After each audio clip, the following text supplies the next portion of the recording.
Bonjour à tous, merci encore de votre fidélité. Je suis très heureux de vous retrouver ce nouveau numéro de School TV le Mag. Oui, c'est comme ça que ça s'appelle, School TV le Mag. Et cette semaine qui est forcément spéciale, cette semaine spéciale olympique, paralympique. Et oui, les JO de Paris 2024, c'est demain. Ça approche en tout cas à grands pas. Et on en parle bien évidemment toute la semaine pour notre plus grand plaisir avec Alix Nguyen. Salut Alix. Salut Patrick. Voici le sommaire de cette nouvelle émission Gros Plan aujourd'hui sur le combat d'une vie, celui de Catherine Moyon de Bac, des agressions sexuelles dans le monde sportif. Est-ce que Paris 2024 doit surtout servir de porte-voix pour toutes les victimes? Élément de réponse avec nos deux invités dans un instant. La parole se libère, vous le savez, mais le nombre d'agressions sexuelles et sexistes est encore important, bien trop important. Comment inverser cette courbe? Est-ce que c'est possible? Pourquoi tous ces agresseurs ont-ils ce sentiment véritablement d'impunité? Là aussi, on en parle avec nos deux invités. Et puis, il y aura la loupe d'Alix. Alix, on parle de la cellule Signal Sport dédiée au signalement des violences proposée par le ministère des Sports. Elle sera présente aux Jeux Olympiques. L'expression orale, on y va. Bonjour Catherine. Bonjour à vous, Catherine merci de votre invitation. Et merci de revenir. Je sais que vous êtes déjà venu effectivement sur le plateau de Virginie et vous venez nous revoir effectivement pour nous parler de ce sujet ô combien important. Vous êtes ancienne athlète lanceuse de marteau, présidente de la commission de lutte contre les violences sexuelles et les discriminations dans le sport du CNOSF, première sportive de haut niveau, on le disait effectivement, à briser le silence après avoir été victime d'une agression en 1991, également en plateau, votre bras droit, si je puis dire. Absolument. Bonjour Delphine. Bonjour. Une autre athlète de haut niveau, c'est magnifique, on est gâtés toute la semaine sur School TV. On a cette chance de vous avoir avec Alix, Delphine. Alix qu'on perd un petit peu cette semaine. C'est pas en mode sportif de haut niveau, là. C'est peut-être grave. Désolé Alix. Delphine Hérault qui est double médaillée olympique, rien que ça, de tir sportif, présidente du Racing Club de France section tir et membre de la commission des athlètes de haut niveau du CNOSF. Mesdames, vous avez tellement de titres, je n'ai pas pu tout mettre. Voilà, je le dis comme ça en gros, hein, mais c'est ça quand on est bon et quand on est très occupé et surtout quand on est très engagé. Avant de rentrer dans le vif du sujet, on va quand même parler rapidement des JO, Paris 2024. Est-ce que ça peut changer la donne? On dit souvent que la France manque de culture sportive. Est-ce que ces JO à Paris, et c'est pas que à Paris, c'est surtout le territoire français effectivement, en 2024, cet été, ça peut changer un peu notre rapport au sport, notre culture sportive, tout simplement, pour les jeunes générations. Catherine? Oui, je pense que les Jeux Olympiques et Paralympiques de 2024 en France vont fédérer, vont transmettre la passion du sport, les émotions, quelles qu'elles soient. Je pense aussi que, effectivement, Paris 2024, il faut contribuer à faire gagner les athlètes de haut niveau, des membres de la délégation olympique et paralympique, mais aussi affirmer le rayonnement international de la France, mais tout autant transmettre le respect des principes éthiques, éducatifs, humanistes et environnementaux prônés par la charte olympique du Comité international olympique. Et en fait, simplement, la protection de l'intégrité physique et psychologique des athlètes est notre priorité vitale et légale. Donc, pour répondre à votre question, je pense que ces Jeux olympiques peuvent être un levier formidable pour réenchanter et à la fois le sport français, mais aussi la société tout entière dans tous les domaines. Delphine Hérault, un levier puissant, donc, ces JO, pour réenchanter le sport français? Oui, effectivement, j'en suis également convaincue. Et c'est surtout qu'en fait, ce qu'il faut arriver à faire, c'est donner envie aux jeunes générations, aux anciennes bien sûr, mais aux jeunes générations, le goût du sport, le goût de l'effort, de l'excellence, de la performance, mais surtout aussi la joie de participer à la fois à des entraînements, parce qu'on va pas parler que de compétition. Les Jeux, bien sûr, on est dans l'excellence sportive, mais il faut qu'on arrive à amener les jeunes générations en fait, à pratiquer une activité, à créer du lien social avec tout le monde et à aller vers plus d'humanisme. Et tu l'as très bien rappelé, Catherine, effectivement. Donc moi, je reste convaincue que c'est un moyen, un levier. Par contre, il faut faire attention, juste après les Jeux, en fait, à maintenir ce levier. Et vraiment, l'héritage, on n'arrête pas de parler d'héritage. Oui. C'est-à-dire qu'il va falloir mettre en place une politique qui dure dans le temps pour inciter toutes et tous, et là je vais parler également du sport en entreprise. Voilà, c'est ce que je prône aussi au sein de mon entreprise, c'est-à-dire que... Et ils sont à l'écoute au sein de votre entreprise? Je crois qu'ils ont bien compris que l'activité physique, et là on ne va pas parler de compétition, l'activité physique en fait permet aux collaborateurs et aux collaboratrices de se sentir mieux dans leur corps, donc ils sont moins malades, ils sont plus performants, ils ont envie de venir sur leur lieu de travail. Et oui, ils ne traînent pas des pieds, ils y vont. Ils y vont, voilà, parce qu'on leur propose des choses. Et on partage autre chose à côté. Et on partage du lien social. C'est-à-dire qu'en fait, pour moi, vivre en entreprise aussi, quand vous rencontrez des gens à la salle de sport qui sont pour certains des directeurs ou pas, peu importe. Quand vous avez une interrogation parfois dans votre domaine et que vous dites « Ah mais attends, cette personne-là, elle peut me répondre ». C'est plus facile quand on connaît quelqu'un par le biais du sport. On va aller plus facilement vers cette personne-là. Que mettre 50 mails en attendant voilà. 2 mois. Ça crée vraiment du lien social partout. Et éventuellement, la réponse, on parle beaucoup de cette question d'héritage, matériel et immatériel. C'est ce que j'allais dire, oui, matériel et immatériel. Et comme le dit Delphine, il faut que tout ce qui est mis en place aujourd'hui perdure. Autrement, ça n'aurait aucun sens. Et nous sommes déjà dans cet héritage. Et les générations qui arrivent, comme celles qui nous précèdent, elles doivent pouvoir bénéficier justement de cette fête olympique et de ces bienfaits du sport, parce qu'il y a beaucoup de bienfaits. Et notamment les enfants, les adolescents, les jeunes adultes, ils doivent s'entraîner et évoluer dans un cadre accueillant, sain, protecteur, sécurisé. Et donc, ils doivent grandir, s'épanouir, devenir des citoyens bien dans leur tête et dans leur corps. Et ça, c'est une responsabilité des adultes et c'est une responsabilité à la fois individuelle et collective. Et donc, je poursuis, je complète ce que disait Delphine. Effectivement, je pense qu'il faut que tout le monde, chacun et chacune, nous prenions conscience que, en fait, c'est comme si ces Jeux Olympiques, c'était une médaille en or olympique incrustée de diamants multicolores pour que chacun et chacune, nous prenions cette part de cette médaille pour nous dire... Voilà, qu'est-ce que nous pouvons faire aussi pour la France et le sport français, mais aussi se dire comment on peut partager, comment on peut protéger, comment on peut prévenir, accompagner, mais en même temps rêver, partager, se réjouir et gagner.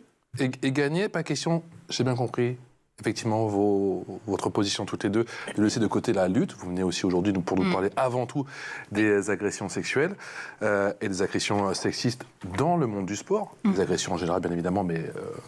Vous, votre domaine, c'est le sport. Pas question de laisser cette lutte de côté, je l'ai bien compris, pendant cet été. Au contraire, ces JO, c'est le parfait porte-voix pour toutes ces victimes.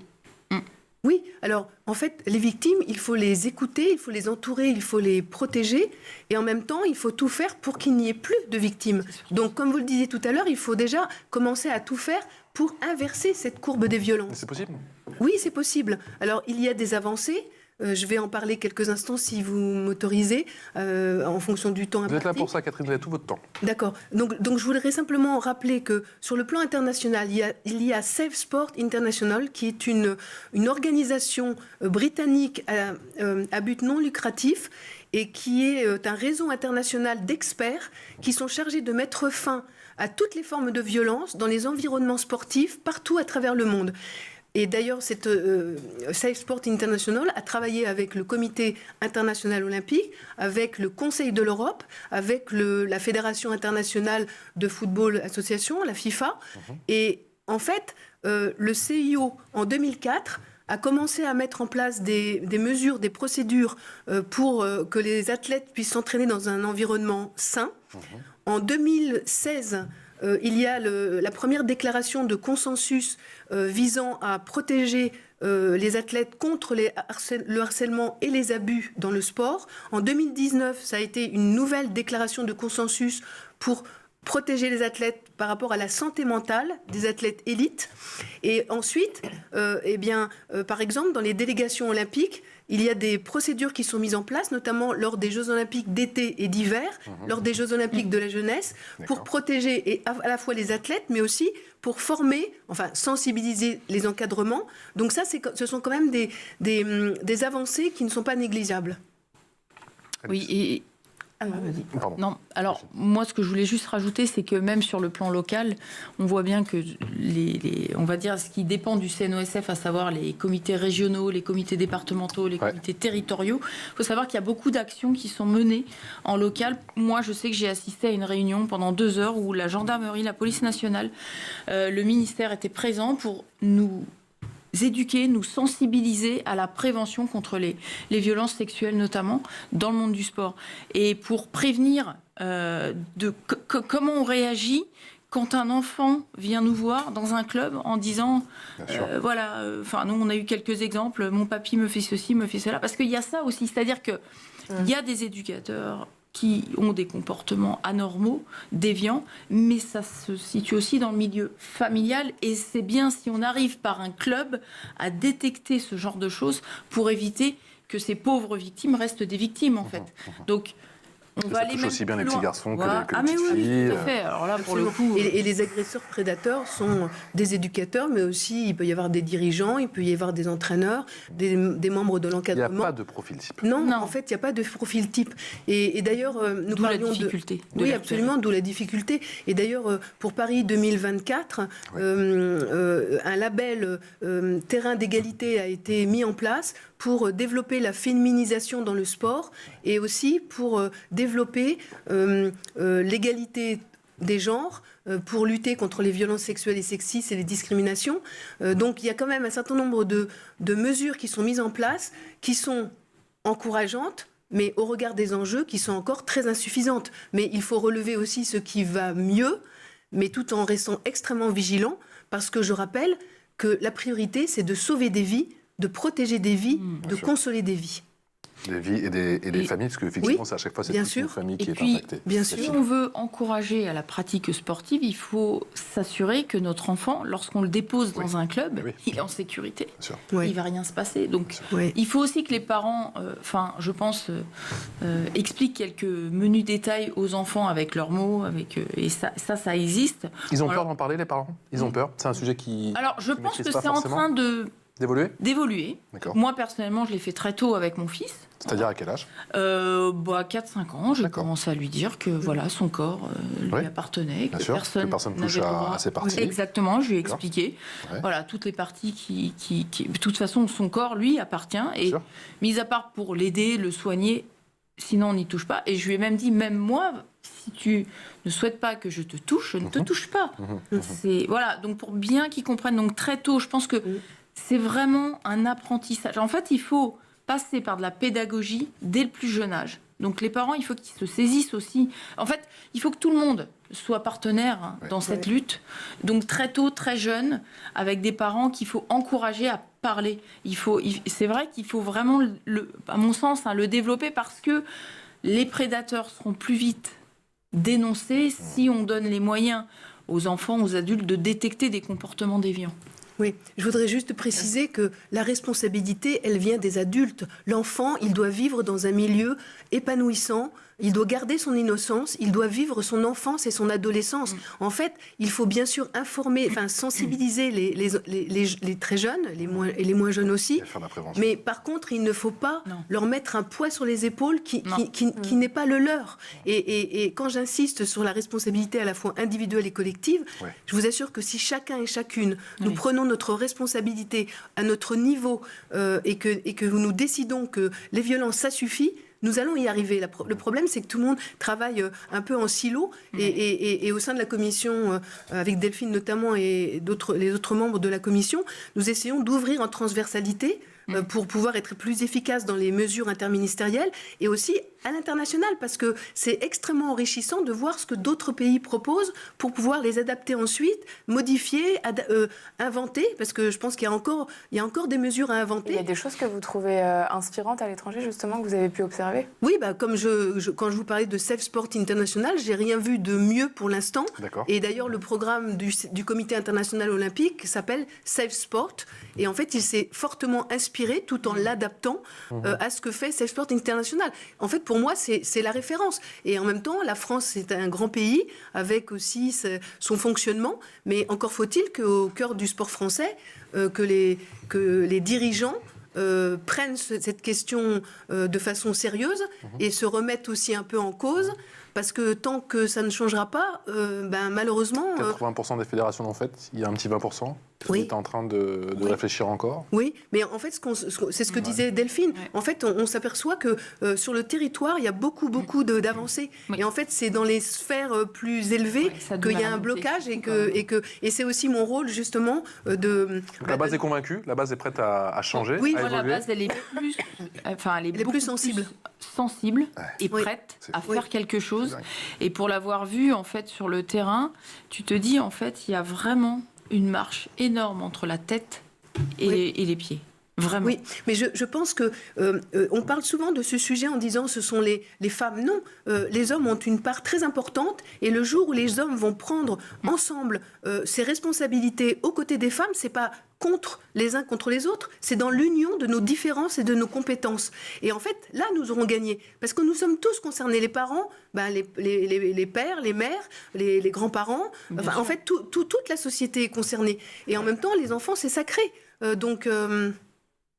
C'est sacré, exactement. Oui. C'est sacré et c'est... C'est un sujet qui devrait faire consensus. Il y a quand même l'impression que les choses doit les mettent protéger. du temps, malgré toute votre énergie. Après, il faut bien sûr la volonté, une volonté politique. On revient toujours à la même chose. Ah. Oui, et puis le sport, ce sont d'abord avant tout les bienfaits. Et nous sommes les premières à valoriser ces bienfaits. Et ça, il ne faut pas l'oublier. Le sport permet de s'épanouir, de partager des émotions, de grandir. Il permet l'inclusion, la reconversion, la reconstruction. Le sport apporte beaucoup, aussi bien sur le plan physique que psychologique. En revanche, quand il y a des questions comme les questions des violences sexuelles et sexistes, que encore un certain nombre de dirigeants ne veulent pas voir parce que c'est facile de détourner le regard, sauf qu'aujourd'hui, ça n'est plus possible de détourner le regard. Et d'ailleurs, avec beaucoup d'humilité, le fait d'être la première athlète de haut niveau en France, en Europe et dans le monde, à avoir brisé la loi du silence, à avoir mené un combat historique qui a fait jurisprudence, j'ai, avec humilité, parce qu'il y a une armée avec moi, et moi, je me bats pour les autres. Et avec Delphine, avec les autres membres de la commission. Et en fait... enfin, je veux dire, quand on a eu entre guillemets le malheur, parce que il est possible de se reconstruire, j'espère que j'en suis aussi la preuve vivante. En tout cas, c'est aussi de dire, mais toute la vie nous portons les séquelles de ces violences. Donc, il faut tout faire pour que d'abord elles n'arrivent pas, et quand elles arrivent, accompagner, écouter, protéger les victimes. Et en fait, c'est important aussi de faire passer le message que victime, ça n'est ni un métier, ni une situation sur toute la vie. Il faut aider les victimes à retrouver le chemin d'une vie qui, certes, ne sera plus jamais la même, mais qui peut être tout aussi surprenante, enrichissante, bienveillante, et puis pourquoi pas heureuse. En tout cas, après avoir ouvert la voie, en fait, je m'efforce de montrer l'exemple en transmettant la confiance, la bienveillance, l'espérance, avec une exigence de vigilance, que d'ailleurs Delphine a très bien rappelé. En fait, on n'a pas le choix, mais en même temps, il faut aussi que chacun prenne sa part de responsabilité. Oui. Et encore une fois, le milieu du sport est un milieu qui est fait pour les hommes avant tout, qui est dirigé par les hommes, qui est organisé pour les hommes en priorité, oui. D'où aussi le problème structurel d'un système, et en même temps c'est pas une critique, c'est juste une constatation, et nous devons absolument arriver à imposer un équilibre, et je pense que tout le monde s'en sortira bien. Et en tout cas, quand nous parlons des valeurs de l'olympisme, elles ont un sens, elles ont un fondement, et à l'aune des Jeux Olympiques et Paralympiques de 2024, eh bien, c'est aussi une façon de montrer la grandeur de la France, et de montrer que même si elle a été en retard, eh bien, elle a rattrapé son retard, et avec humilité, elle peut aussi inspirer d'autres pays. Vous avez été agressé en 91, vous l'avez rappelé, vous avez été la première athlète de haut niveau au monde à avoir brisé cette omerta. Ce que vous n'avez pas précisé, c'est que vous avez été mise au banc du monde sportif pendant très longtemps, Catherine. Pendant 20 ans. Pendant 20 ans. Pour avoir dit la vérité et résister.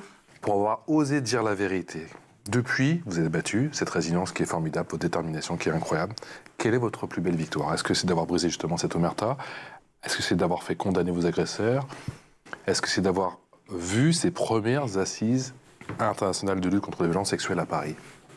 Alors, tout à la fois constitue une victoire, mais la grande victoire qui sera vraiment la victoire en or olympique, c'est le jour où, au plus haut niveau de l'État, il y aura une reconnaissance officielle de l'affaire des lanceurs de marteau, parce que c'est quand même paradoxal. Tout le monde connaît mon histoire, et en fait, tout est fait pour l'invisibiliser, comme si cette histoire personnelle, ce combat historique universel, en fait, n'avait pas existé. Et c'est insupportable. Et aujourd'hui, je suis au cœur du réacteur olympique, mais je me bats pour les autres. Et en même temps, c'est quand même incroyable que, en fait, tout le monde devrait me tendre la main. En fait, je subis encore aujourd'hui les réminiscences de cette violence. Et encore aujourd'hui ? Oui, encore aujourd'hui. Et le changement à la tête du CNOSF, à la présidence du CNOSF, je suis obligée de le dire, fait que c'est plus compliqué alors que moi, je tends la main, je suis bienveillante. Mais en même temps, j'ai vécu ce que j'ai vécu. Il n'est pas question de resubir et de revivre des violences et que d'autres subissent des violences.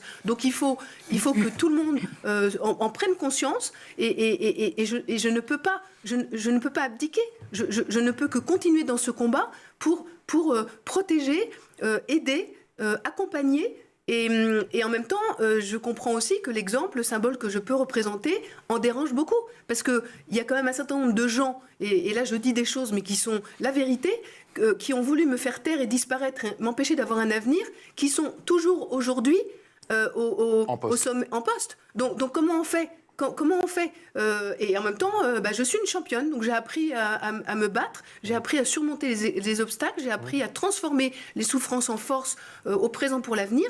Et comme Delphine, nous ne sommes pas des championnes pour rien, nous avons appris à gagner. Mais gagner, et pour répondre à votre question, cette reconnaissance officielle, quand je parle de la médaille en or olympique incrustée de diamants multicolores, c'est pour qu'ensemble nous la partagions.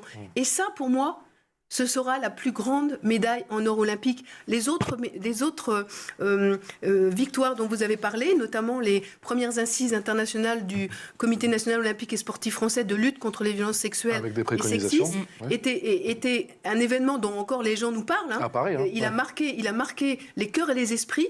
Et nous avons aussi marqué le fait que nous incarnons une ligne éthique, olympique, politique, et que le Comité national olympique et sportif français est un acteur incontournable dans la lutte contre les violences sexuelles et sexistes et les discriminations.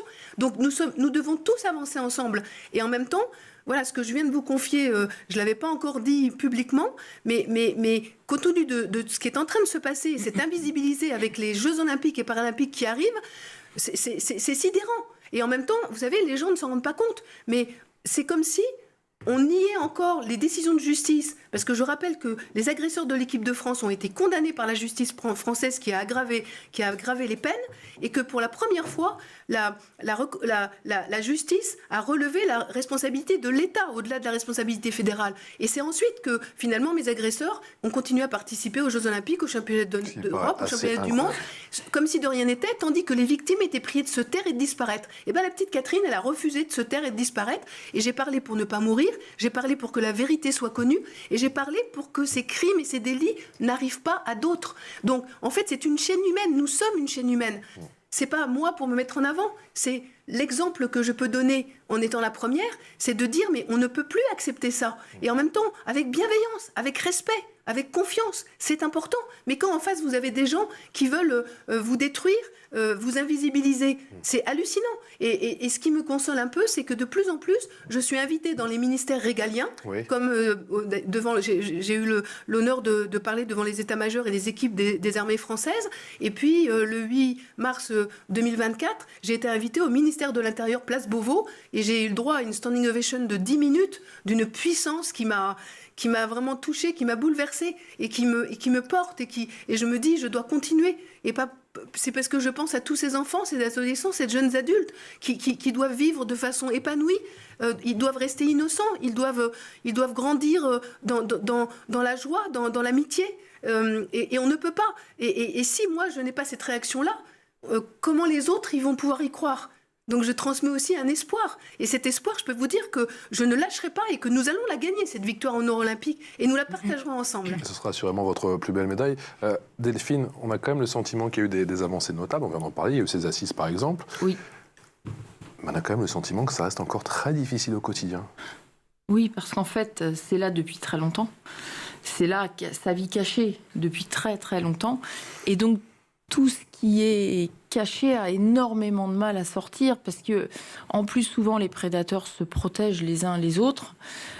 Et malheureusement, justement, Catherine parlait des fédérations et des plus hautes instances nationales qui ne s'emparent pas forcément du sujet parce que c'est un sujet qui dérange, je pense, en haut lieu et que certaines personnes ont une part de responsabilité importante. Et à un moment donné, où effectivement, je préfère regarder ailleurs plutôt que de prendre à bras-le-corps un sujet épineux, c'est très sensible, effectivement, ça touche les enfants et les jeunes adultes, et essentiellement, mais pas que. Mais en tout cas, c'est surtout ceux-là qu'on souhaite protéger parce qu'ils sont vraiment jeunes. et qu'effectivement, ils n'ont pas à subir ça. Donc effectivement, on avance, on progresse, mais on a l'impression parfois qu'on traîne un boulet, en fait, malgré toute la bonne volonté de nombreux et nombreuses personnes qui s'emparent de ce sujet-là. Tant que la volonté ne vient pas d'en haut, en fait, on n'a pas assez de moyens pour s'étendre, en fait, et pour trouver des solutions, comme tu parlais de créer des solutions qui n'existent pas encore. On a besoin de moyens pour ça, en fait. On a besoin de se mettre autour d'une table, de partager les bonnes idées aussi qui viennent effectivement de pays étrangers, où ils ont déjà testé des choses qui fonctionnent très bien. Mais chez nous aussi, il y a des choses qui fonctionnent très bien, d'où l'importance de l'audit qui avait été réalisé par notre commission, pour justement qu'on prenne conscience à la fois des failles, des choses positives, et de que nous manque-t-il pour être plus performants sur le terrain, pour mieux protéger. On n'a pas encore toutes les solutions, mais en tout cas, on y travaille. Oui, nous avons identifié les failles au sein de la Commission dans cet état des lieux. Et en même temps, après, il faut transformer ces freins en force constructive pour l'avenir. C'est tout le débat. Et en même temps, la commission d'enquête de l'Assemblée nationale relative aux violences dans le sport et aux défaillances des fédérations et des institutions a, en fait, malgré le fait que beaucoup de gens dans le milieu du sport français ont réagi en disant c'est scandaleux, etc., je peux vous dire que les victimes, pour moi, ça a été une libération parce que la commission a révélé la vérité de ce que j'ai vécu. Alors, tout le monde le sait que c'est vrai. Et jamais il a été mis en doute la véracité de mes propos. Mais pour toutes les victimes, et il faut qu'il y en ait de moins en moins et qu'il n'y en ait plus, mais comment se fait-il? On a la chance d'avoir une commission d'enquête à l'Assemblée nationale qui a d'abord fait... Il y a eu 90 auditions, il y a eu des travaux, il y a eu un rapport, il y a eu des préconisations. Et celles et ceux, beaucoup de celles et ceux qui sont censés s'en saisir pour essayer d'avancer, critiquent ou prennent juste ce qui les intéresse. Alors, on ne va pas y arriver comme ça. Je veux dire, c'est pas pour critiquer, c'est juste une réalité de ce qui se passe dans le milieu du sport français. Et comment se fait-il, quand on entend les victimes qui racontent ce qu'elles ont vécu, comment peut-on rester en disant ah bah non et faire des effets d'annonce comme ça fait bien. Sauf que les gens ne peuvent pas s'en contenter. Les gens peuvent comprendre qu'il faille un peu de temps. En revanche, ils veulent aussi voir qu'il y a des avancées concrètes. C'est l'éternel problème, j'ai l'impression, parce qu'effectivement, on parle aujourd'hui des agressions sexistes et sexuelles, mais il y a bon nombre de sujets qu'on aborde ici sur ce plateau, et à chaque fois, on en revient toujours à la même conclusion. Il faut que ça avance, il faut du concret. La loupe, c'est avec Alix. Alix, ta loupe aujourd'hui, tu nous parles de ces Jeux Olympiques d'été et tu nous parles d'une cellule plus précisément qui s'appelle Signal Sport, dédiée au signalement des violences, qui sera donc opérationnelle très bientôt. Oui, la ministre des Sports et des JO, Amélie Oudéa-Castéra, l'a annoncé le 21 mars dernier. Cette cellule sera présente non seulement au Club France, mais aussi au village des athlètes. Elle a été mise en place en 2020, après le témoignage de l'ancienne patineuse Sarah Abitbol, qui a accusé son ex-entraîneur Gilles Beyer de l'avoir violée entre ses 15 et 17 ans. Et elle vise à traiter les signalements de violences dans le sport, qu'il s'agisse de violences sexuelles, physiques, psychologiques, de propos sexistes, d'emprise, de maltraitance ou encore de situations de complicité ou de non-dénonciation. Une adresse de signalement permettra de centraliser toutes les informations, y compris celles provenant des délégations étrangères. Une campagne de sensibilisation, notamment à destination des mineurs, a été lancée pour mieux faire connaître cette cellule. Dans le milieu du sport, les agents du service départemental à la jeunesse, à l'engagement et au sport sont là pour garantir la protection et la sécurité des sportifs. Ce sont des agents du ministère chargé des sports qui travaillent dans les différents départements.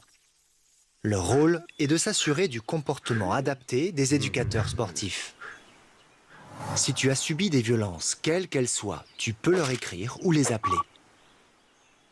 Les agents du SDJES peuvent alors ouvrir une enquête administrative pour s'assurer que le comportement de l'éducateur sportif ne met pas en danger la sécurité des pratiquants. Ils peuvent te recevoir pour t'écouter et pourront également interroger tes coéquipiers et toute personne concernée. À l'issue de l'enquête administrative et en cas de danger, des mesures de protection pour toi et les autres sportifs pourront être prises.